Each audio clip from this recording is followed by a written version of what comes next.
welcome to the WIT.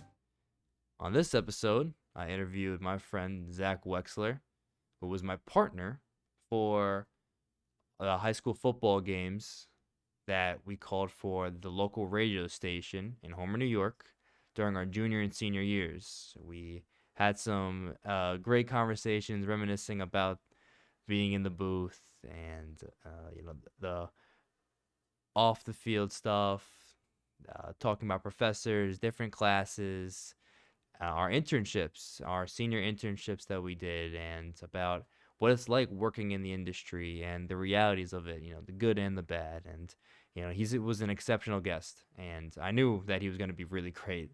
So I was super stoked to have him on, and he was really excited too. So it's a great interview, and I'm super excited to give it, to share it with you guys. Only one segment, just because of how long it took to edit. I was working with a new software for the video and the interview and a new software to edit with, and that took way longer than anticipated, but I'm happy to get it out to you guys, and it's good. In the future, we'll do 2 segments, Business with Bill and Ball with Bill, but for now, it's just the one, and this is where we're at right now. So thank you so much for joining me. This is The WIT, my interview with Zach Wexler. Enjoy.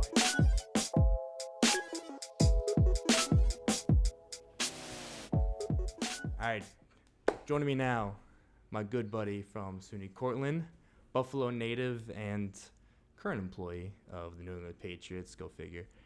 My good buddy, Zach Wexler. Zach, how are we doing, my friend? Doing real well. How about you, Billy?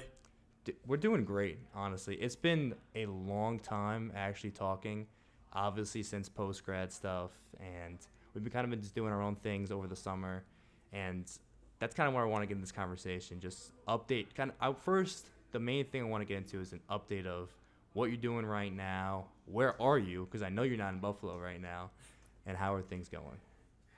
Yeah, so I'll start from post-graduation. So I was able to go on a birthright trip right after school. So I was in Israel, and we actually had to leave because of the conflict with Iran. So we actually had to take a boat to Cyprus, and me and my buddy were traveling Europe for 2 weeks. Once I got home, my parents were telling me one of our family friends is now living in Rhode Island. Zach, do you want to move in with him? And I was like, yeah, why not? What do I have to lose? And so I came out here, and within a few weeks, I got hired by the Patriots as an event ambassador. Like, the turnaround for that is insane to me. Like, between just traveling all over Europe and then having that experience and then just going out to Rhode Island. What was the specifically the time when you got back home to when you actually got the job? So I would say once I got home, like I didn't have any plans to move to Rhode Island until I got back to the United States, where my parents kind of brought it up in passing, where we were saying, it's going to be hard to find a job. Market's weird right now. I know you're going to get too comfortable in Buffalo, so let's try to push Buffalo out of the equation, which I agreed with. And where I am, I'm in Cumberland, Rhode Island, so it's about like 15, 20 minutes north of Providence, and Boston is a solid 50 minutes away. So it's a good area. It's back and forth between the two. But in terms of the sports world, I think it's at least a better shot to find a position here than in the Buffalo area.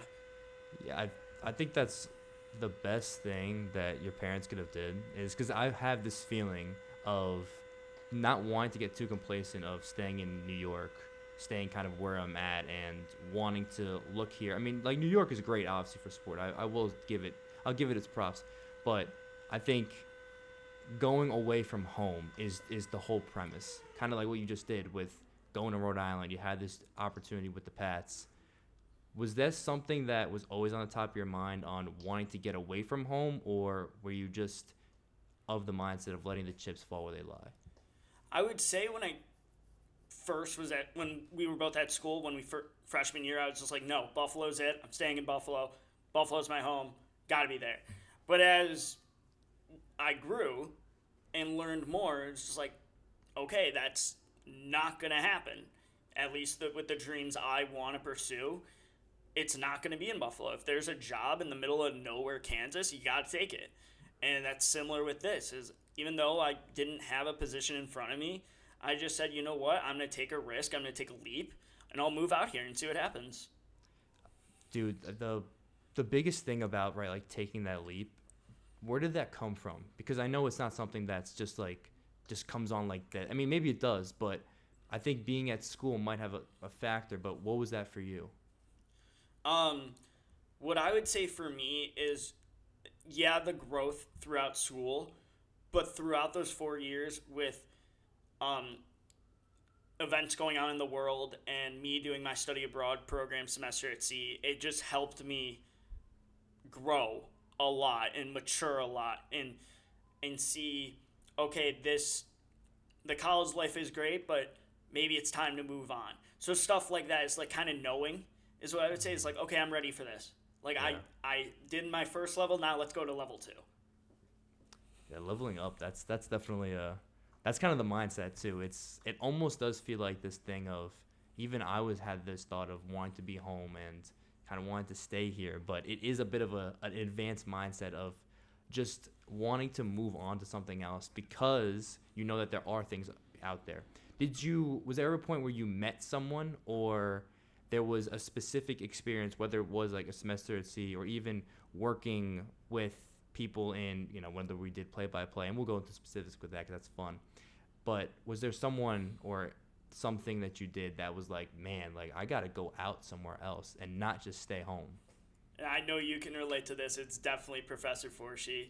May he rest in peace. But it was definitely him when he saw the potential in both of us to do the commentating for the radio station. I know it was with me. I'm assuming it was the same with you of like, oh, wow, this is a huge step into both of our career paths and what we want to achieve. So I'd say definitely Professor Forshee in that aspect. Let's talk about Forshee, because for both of us, he was so big. He was instrumental. I think I'll start with him saying, like, I met him first at like the sport videography class. I think it was, I can't remember if it was sophomore. It was sophomore year. Sophomore year.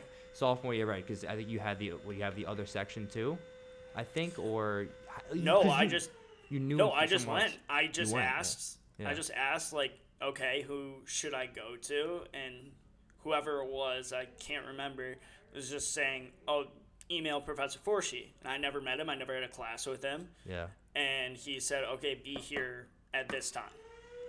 So Yeah. I get there at that time, and you happen to be doing play-by-play, and he's just like, you're going color. Figure it out. And that's very Forshee. This guy was was this older guy who was very straight to the point, just all business. But he liked to have his fun, sure. But Oh, absolutely. there was no mess. There was like, he wouldn't go into details that much. Like I'll say, like he won't like give a lot of reasoning. It's just the way it was. Mm-hmm. But with him, so right, and that's where I met you. So right, so during sport videography, were doing production for the club sports that were happening. I think at that time, what was it? Was it field hockey or club lacrosse? I can't remember. One was the one that he recorded us was varsity lacrosse. That was a legit game, but we did a separate broadcast. I believe the other two were soccer. It actually was lacrosse. I think it was lacrosse. Maybe one of each. It probably was, because I remember looking at the other side of the field. For context, we had like this big home field for football, and then if you turned around, there was like this other field. Yeah, and they were connected. So like these were the bleachers for one, and the bleachers were like that. Correct. Exactly. So, yeah. So we were doing the other game, and right, that's where I just met like this kid Zach walks in. I'm like, he's gonna do color with you. I was like, oh, okay. Like, mind you, like Zach just mentioned, was not in the class. You just asked, and he gave you that opportunity, which was so cool. And kind of what you said exactly what you said with getting the job at the radio station at WXHC. That kind of shifted things. That was a big moment. It was like, whoa, there's someone who actually has a bit of belief in both of us that, they think that we can do something. Whether or not we'd be good or not is one thing. He gave us the chance to actually work and be in broadcasting. We just had a few games for club and that one varsity game. That was Yeah. it. And he texted me, and I probably did the same, or emailed you, did the same thing, where he just said like, "Hey, I want to set you up with Homer. I think you guys would be really good together." Hmm. And I'm like, "What?" No, because I remember didn't I compute. remember you got the email, Yeah, and then you texted me, and I was like in my room freaking out. It was just me in there. I think I was screaming. I I don't was. know if an RA came in and said like stop it. But that brings up another funny part about that story is after we called one of those games and we're both walking to the same dorm, and we're like, oh, this is weird. And then we get in the elevator and we're like, you're on floor 7 My too? God, I totally forgot we were in this. Yeah. That's a great shout. Oh my gosh, And we we never knew never knew that. that. We never knew that we were on the same floor. That's right. So yeah, we were on the same floor that year, and we're probably freaking out in the same room when we got that message. Oh Yeah. my gosh. But yeah, that really started it all, where that kind of shifted things to be like, okay, wait, hold on, maybe this is something that I could actually pursue. I can really follow. And that was going to be one of Yeah. my questions, was when you got that news, and when we went into Johnny's office, we started talking to him, like what was that feeling like? It was probably a lot of like I made it. In my own small world, it was I made it. I did it. And then knowing the connections of John Eves and his friends with Mike Tirico and other people along those lines, it's like, oh my God, this is the stepping stone of everything. And oh, I get to tell my friends like, oh, if you listen to the station, you'll hear me and Billy. It was just like a lot of like we did it, like Yeah. stuff like I that. couldn't agree more. It felt like, right, like this was the big moment. Like this is the big break, just for a Homer, New York. I never heard of Homer, New York until I got there, until I got to Cortland. Yeah. But still, you could have told me that this was doing play-by-play for Monday Night Football, and we were doing radio for them. Like that's the level of excitement I felt, at least. And Hmm. then let's just go into, because it's fun, it's awesome. But with doing that first game, and I remember it was Dryden. I can't remember who Dryden was playing, but we got I can't remember we either. got a schedule. I think, I don't know how long prior, but we got to schedule a decent amount of time before about all the games that this radio station was covering in the local area. And Dryden was the first game. It was a 15-minute drive away. It was pretty close. We got there. We were better in the future, but we got there like, I don't know, 35 minutes beforehand, and we thought, oh yeah, that'll be fine. No, No. panic ensued. I was so panicked about getting all my laptop down, getting the board down. All of that was so frightening. I was panicking. Yeah. And then like just trying to get on my. I have no Wi-Fi. Oh, I got no Wi-Fi and just stuff like.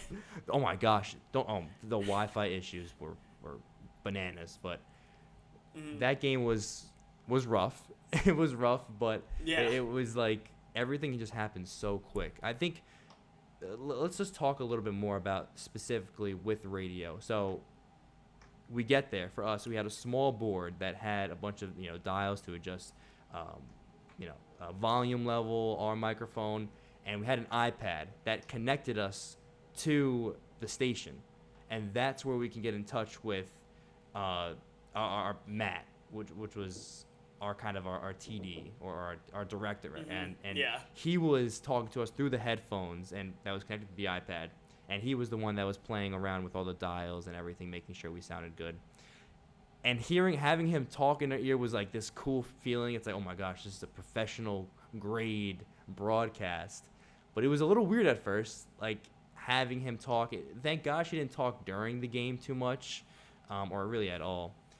But it was still that weird experience of getting used to someone else talking over the headset. How was that for you, talking with Matt? It definitely helped with easing us into everything. Obviously, he was there to say, okay, say this, don't say this. Remember, at this time, say this advertisement, and stuff like that. So I would say, yeah, it definitely helped with him being there. But like talking over what made me think a lot about it too was when you know about professional commentators, they're having people in their ear during plays and just saying, like, okay, when this play is over, say this stat, and just having to talk through that. Mm-hmm. So that's, at least for us, I thought that was easier. It's like, well, we're not being talked to during plays. He's telling us during a little break. But Right. We still we at least got that type of grace. I remember though during that first game, I think I missed every single read. I think I missed every single one, and I still wasn't great at it with the ID, because you had to do a station ID 5 minutes before or after the hour. So the game started at 7 o'clock. We had to do a station ID at 8. I missed it every single time. I missed it every single time for at least like the first 4 weeks. When that has finally started to click a little bit with me.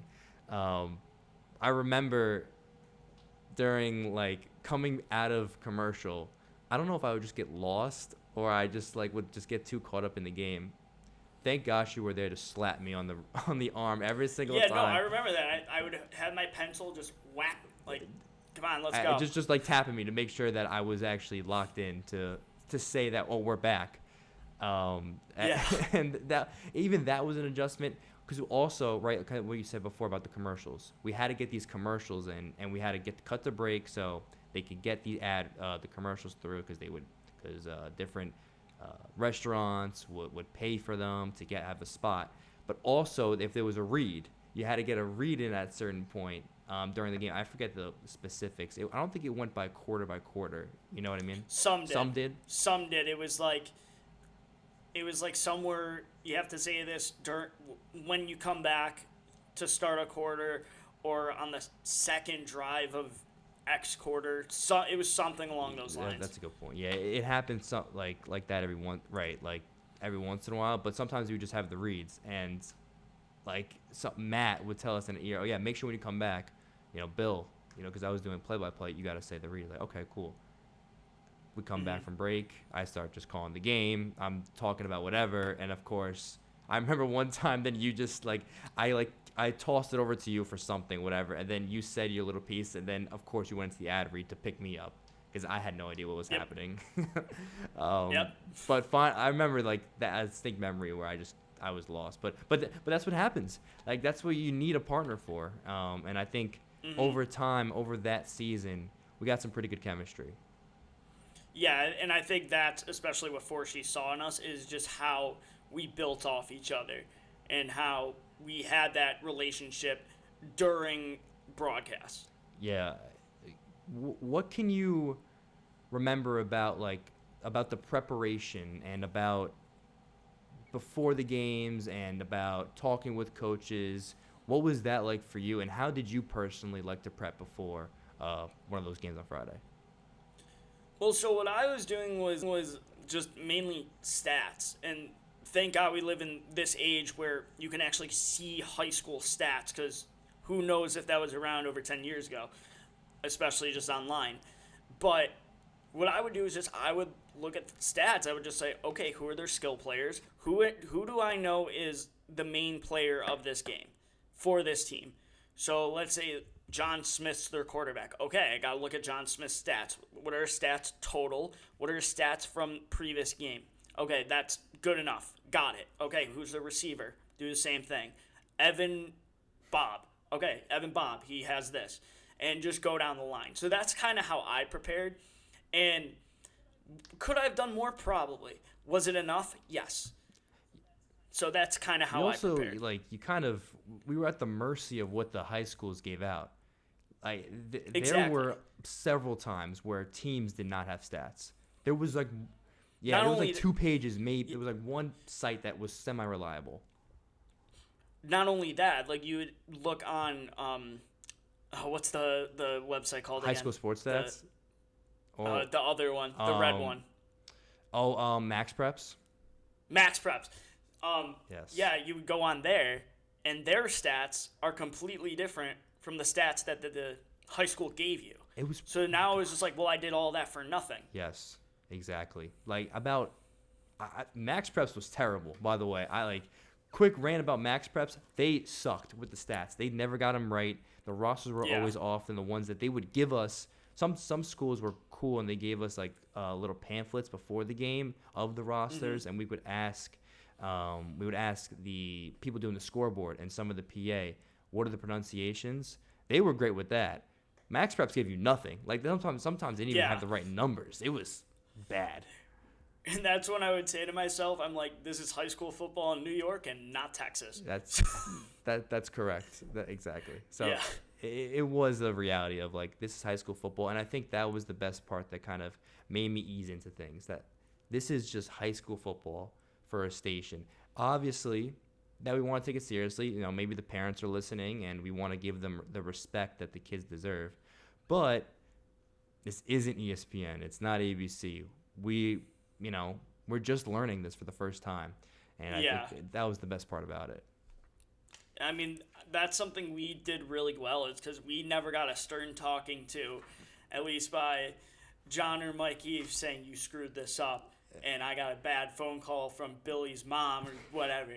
So I think we did good with that. I think so. Yeah, exactly. And I'll give a quick shout out to your parents. That Scott and Laura, they were arguably like the highlights of each Friday. Forget about the game. It was post game every single time, because also we would go to McDonald's every single Friday. That was tradition. Which was tradition. But also part of it was calling your parents. Of course, your mom, shout out Laura, just screaming, saying, you guys did so amazing, Scott. And then your dad, Scott, in the background saying like, yep, love the guys. And there would be videos, of course, with like, I guess you had the speakers in your house that were just playing the radio in the entire house, which was so cool. Those made so it like nice. to give the listeners like a peace of mind of how my parents did it. So think of President Roosevelt's fireside chats. Everyone sits around the radio. That is how my parents would listen to our games. Is TV's off, they're just sitting eating dinner, and Zach and Billy are on the air. They're chilling with the dog. Zach and Billy are still on the air. We're eating ice cream, and Zach and Billy are still on the air. So that's how my parents would listen. Is they would just treat it like you're listening to a game in the 30s and 40s. Yeah, and it just made it so much easier. It kind of having that type of like little support, even though it's your parents. I don't know. It just was so nice. But that was so much fun, and we did 2 seasons of that. I feel like we had a really good second season too. I love the conversations we had.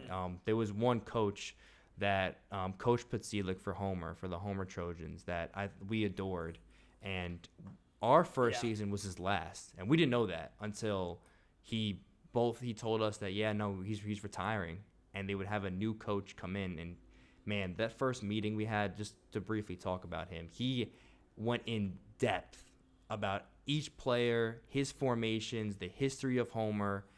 He was so generous with his time, and I don't know how you felt about that, but I loved him so much. Yeah, just talk about Coach P and him personally.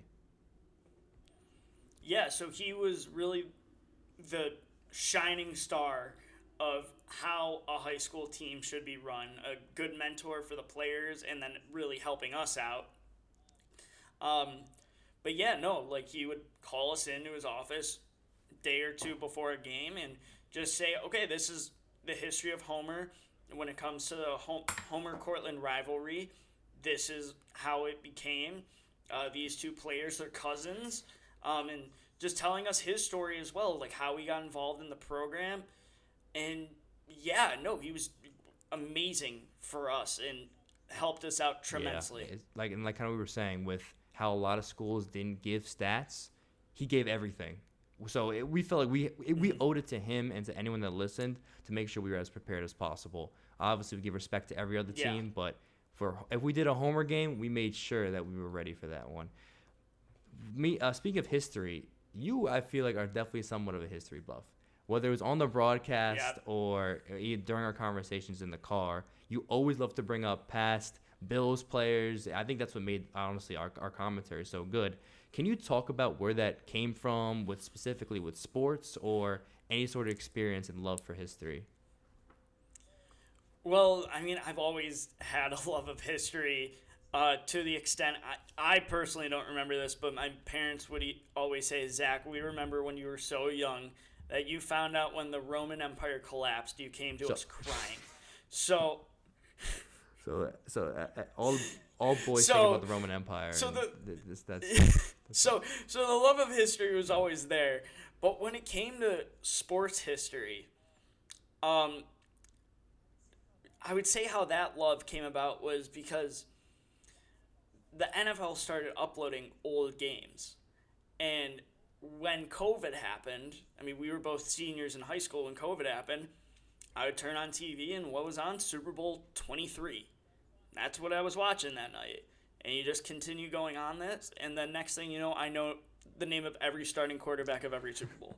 So you also have to remember when broadcasting, if you're not enjoying the broadcast, the audience isn't either. So you got to tie it in, whether it's like make silly comments to make sure you're having fun and to make sure the audience is listening and be like, wait, did I just hear what I think you just said? And it was stuff like that. So knowing me, if you had someone parent who like 50s or 60s and they're listening and I mention Bo Jackson's run against Washington in the Super Bowl, they'll understand that and be like, okay, that's what that run looked like. So I think as long as you went back in history and related it that way, that really helped the listener to be like, okay, I remember this. And again, it's radio, there's no image. So you gotta remember, okay, that's what it looked like. That's what this looks like. and I can be a testament and a testimony to say that my uncle would text me during the games all the time. Several times he texted me about a comment you made about a player from the 70s or 80s. So it was working. It was absolutely it was working. Yeah, It it worked. worked. And it brought character.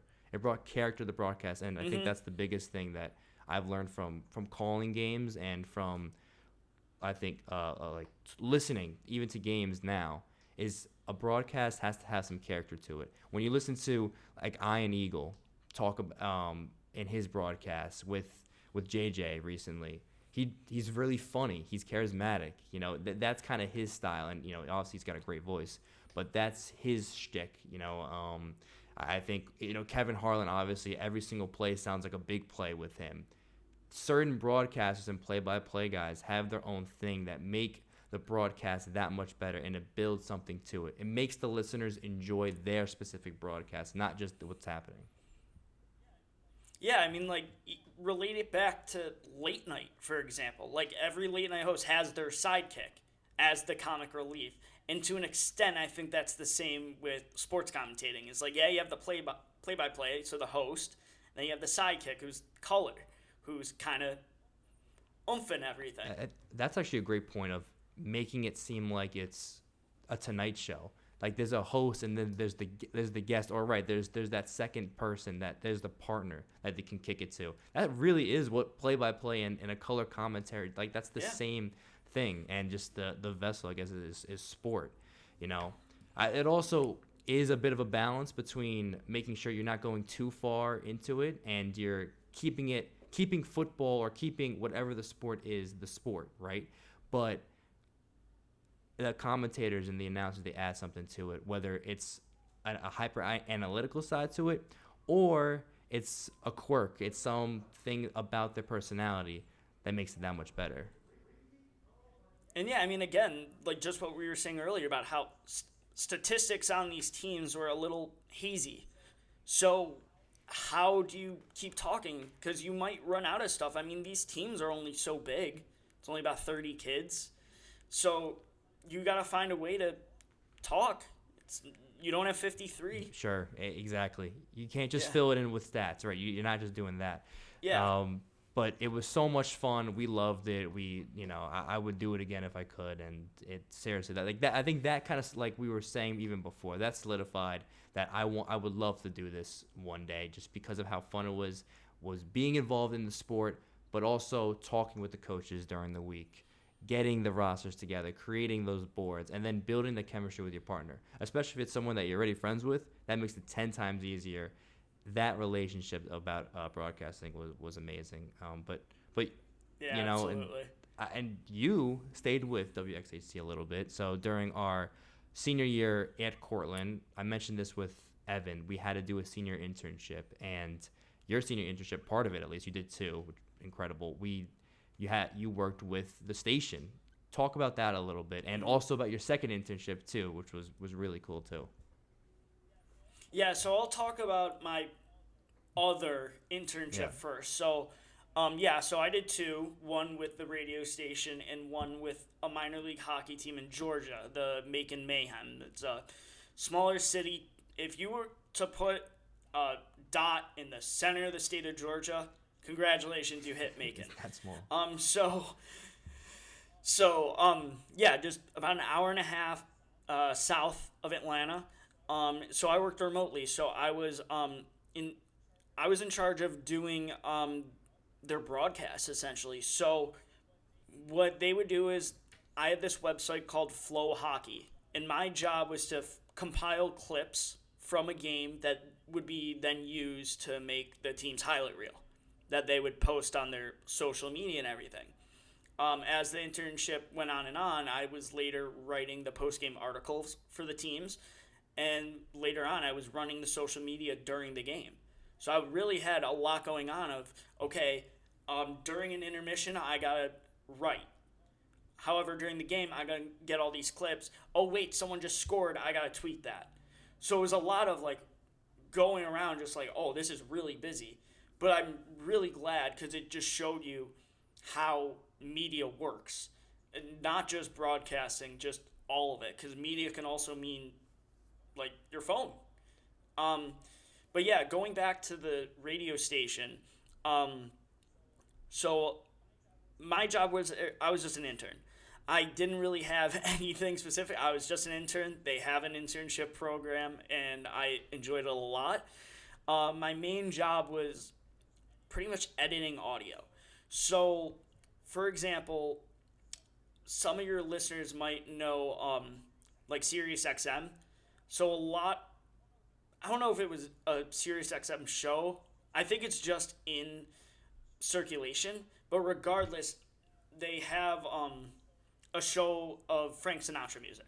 So my job was to make sure that everything was normalized, the audio sounded fine, there was no bad sounds. So that was my job for a lot of it. And then as the internship went on, I was writing news articles because not only that, but they were in charge of the news on their website. So I had to sometimes make articles for that, or if someone wanted an advertisement, I'd write their advertisement, we record it, we make a commercial for it. So it was really all over the place. It was just like, oh, this is what we need to do. Oh, get Zach. So it was a Yeah. lot of that. That's kind of what they taught us in school with the basic intern was you wear all the hats. You kind of just do it all, Mm-hmm. you know, and I think that is a bit of a humbling experience. That's what it kind of seemed like, where you're just doing everything. You learn a lot of things, and I guess you get used to a radio station. Did you feel that with everything that you learned, whether it was audio clipping or writing articles, did you feel that did you enjoy doing it, and was there some value to what you were doing? Did you feel like you were really helping too? Yeah, I did. Because when you listen to like any audio pre-edit and then once it made the airwaves, sounded a whole lot better. So that was how I know I made my impact, because then I could say to my friends, "Oh, I edited that," or "Oh, I recorded that." So that was awesome for me, and I really enjoyed it because once you kept doing it, you got into a really good rhythm of how to do it, and you could just be chilling and you're just calm and you're just doing your own thing. You just kind of get into a mindset. Yeah. So with that one, you actually, even though it was just nothing specific with, you're only covering a certain team or you're covering a sport, you're involved with every single audio with making sure it sounded good. And then with writing, like, was it specific news articles that would come up? When were you writing? Yeah, so there were three types. So one could be used for if they had an interview. If there was someone coming in to do an interview, you'd have to write a little script essentially that they could use as advertisement hyping up the interview. So you would write a part, find a clip in this audio, put that after the first thing, put the clip in, then write a second thing just saying you'll listen to this on Thursday. Listen to us at X101 Always Classic, WXAT.com, or something like that. So that was one of the types. Another type was something they could just say. Maybe you have something just like that. Maybe you have to write a long thing. They just had different types of how to get the word out. I can't remember exactly. I have it written down somewhere, but it was essentially that. So that was the writing aspect. Do you enjoy the writing, or was Oh, absolutely not. you didn't? Yeah, okay. That's I have always hated writing. Um, I still remember in elementary, middle school, I'm just saying, oh, I cannot wait for the day where I've never have to take an English class ever again. So that was a great day when I took my last writing studies class. But even with that, it's just like I'm not a great writer because I'm very just straightforward. And you gotta hype it up. But again, this is also where the make an internship came in. It was like, no, you have to write this. So at least you find a rhythm and everything. And once you find something that works, you just stick to it. Yeah, I mean that's real. Even if whether you like it or not, you kind of first of all you had to get the hours in for the for the major, and secondly you just had to do your job whether you liked it or not. Yeah. That's kind of what it came down to. Well, I'm really interested in what you did with the mayhem. I think that's really cool. I remember you sent me and your parents that clip of that went viral. I think it was that goalie that was the goalie who scored. That I think it went on Sports Center, and you were super excited about it because it was awesome. First of all, the clip itself is insane, and that play-by-play guy is also insane. But that shout out Graham.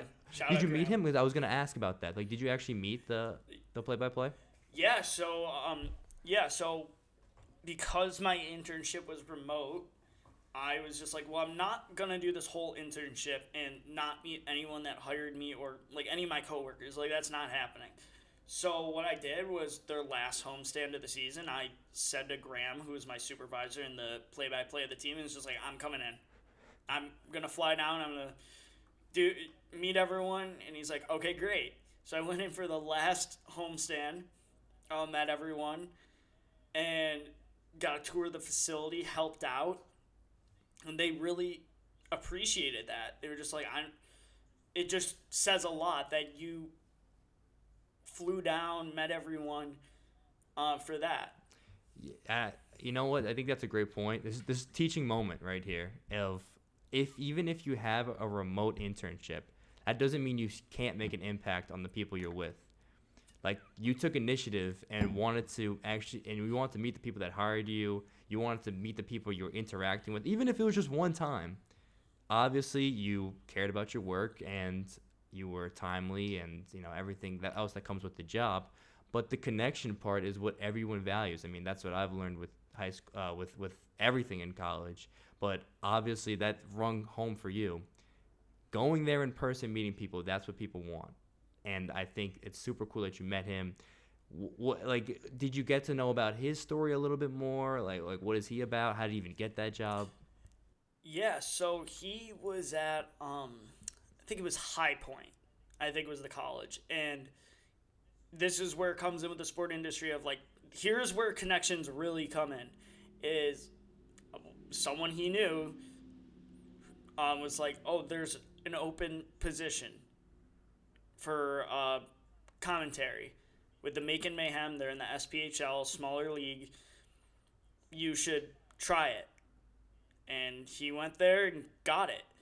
So he had a connection. And again, I know we stress it a lot, but network yourself. It does. Because that's where it comes in. It matters so much. I think like every single person that I've spoken to and every single like adult that I've ever had a conversation with, they always talk about networking, and it's really important. And people sound like a broken record when I hear it, but man, it's so true. Everyone says they have a story of they knew a guy who knows a guy, and that's how they got their job. But I think the key is that even I've worried about is they just figure it out about how to do the job, but how to actually do it, that comes naturally, or that comes with experience. Maybe you had some experience with a small part about it, but that's still going to be valuable. Can you say the same thing about wanting to do something new, and if you were a little worried about doing it, You just said yes because the experience was too good. Yeah, so I mean that goes back to my current job with the Patriots. Of like, yeah, I'm a Bills fan. The Patriots also play on Sundays, and I was saying that to myself of, I kind of want to watch the Bills on Sundays. I don't want to watch the Patriots. Why would I be at the stadium? I want to watch the Of Bills. course. Whereas no, like, you were offered a job with the New England Patriots. You have to say yes. And it's not in the realm of broadcasting, but it's how you get your foot in the door. And even go back to us doing the commentating of, did we practice? Yeah, we practiced, but it was truly a job where you just kind of have to be thrown in and see what happens. See if you like it, see if you don't, figure out your rhythm. And yeah. It's so much fun just being able to do it. And I think the everyone has that fear of, even, myself, of, will I be able to do the job right? And you don't want to let people down, right? Like, and that's a real thing. And sure, I think it shows that you care about it. But that mindset of not letting people down has to be flipped. Like, you can't have that thought about worrying about the fear of failing, because then you're never going to do it. I know from experience, with starting this whole thing, right? I think what doing experiences, especially in sport that is really dynamic, and that's why I love it. It's so dynamic and it changes all the time. It grows you up a little bit to realize that, listen, you got to just do the thing. Who cares what happens? You'll learn more about the position. You'll learn about the specifics later. Just do the thing, and that's what I love about it. 100%.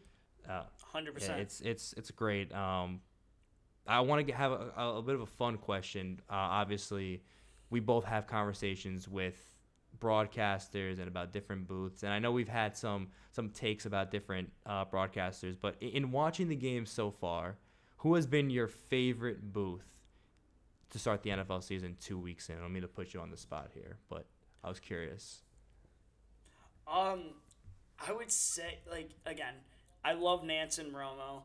I do think Romo has fallen off a bit.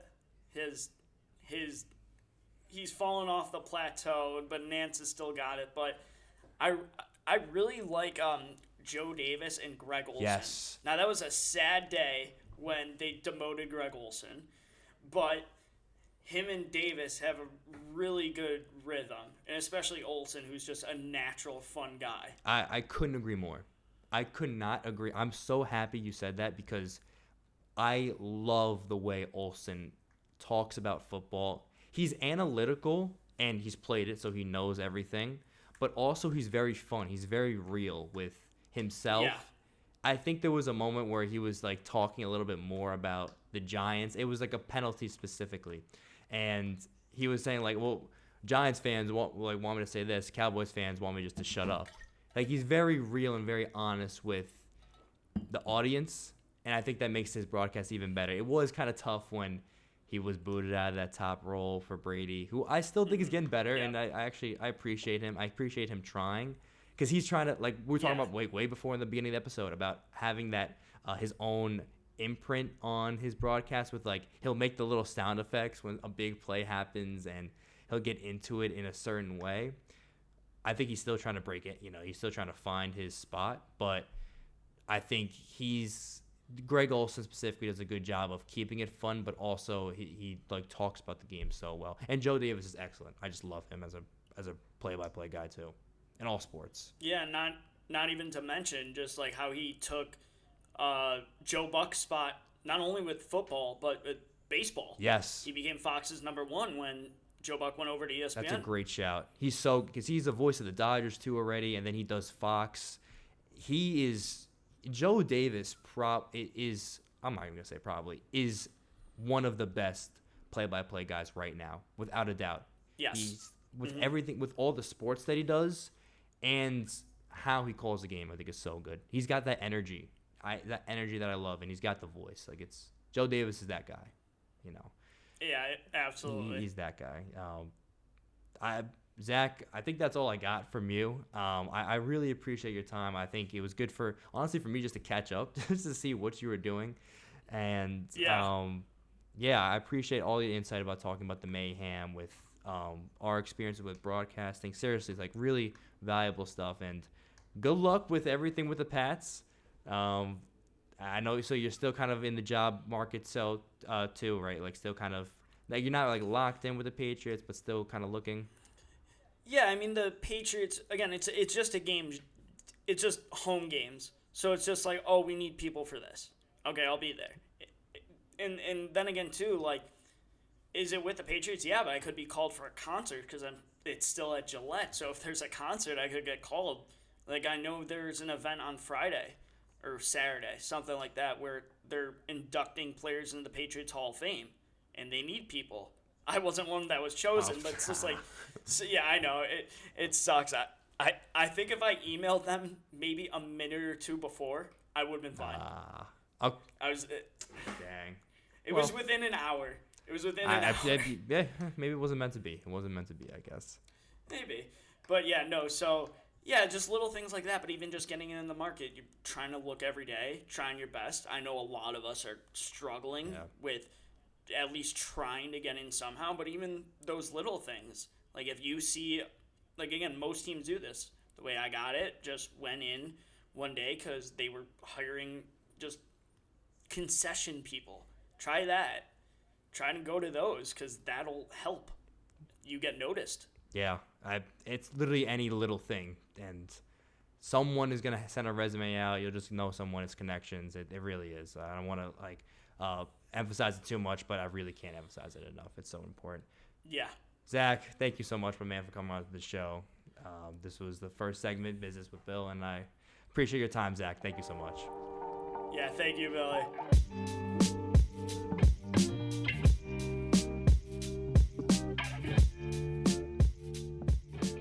All right, that was my interview with Zach Wexler. Can't thank him enough for his time, for getting onto the show, rearranging his schedule to hop on. Seriously, he didn't have to do that at all. He was really awesome, and I'm super grateful to have him on, and it was a pleasure. So thank you for listening and watching. Like, dislike it, comment. I want to have a conversation with you guys. I want to actually get to know you and just hear your thoughts about the show. What can be improved upon? What you liked? What you didn't like? All of it. It's not just me talking at you guys. It's should be everyone involved. So thank you once again for listening. I have much more stuff planned out, much more content ideas that I want to bring to you guys, and I can't wait to put it on this platform. So thanks again for listening, and I'll see you all later.